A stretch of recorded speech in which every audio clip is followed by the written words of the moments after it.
উনি যতটুকু জানতে পারলাম সিটাং রোড, যেটা সিটাং রোড নারায়ণগঞ্জ ব্যবসা করতেন উনি।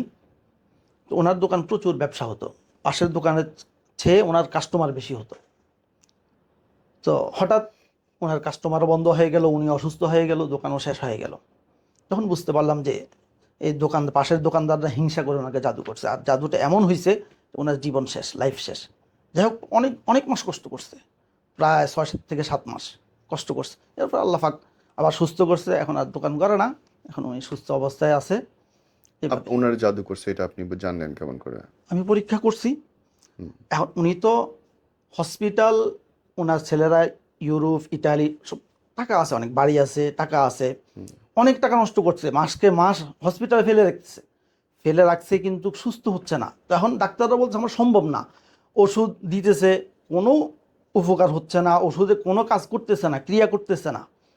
তো ক্রিয়া না করাতে ওরা বাসায় শোয়া রেখেছে।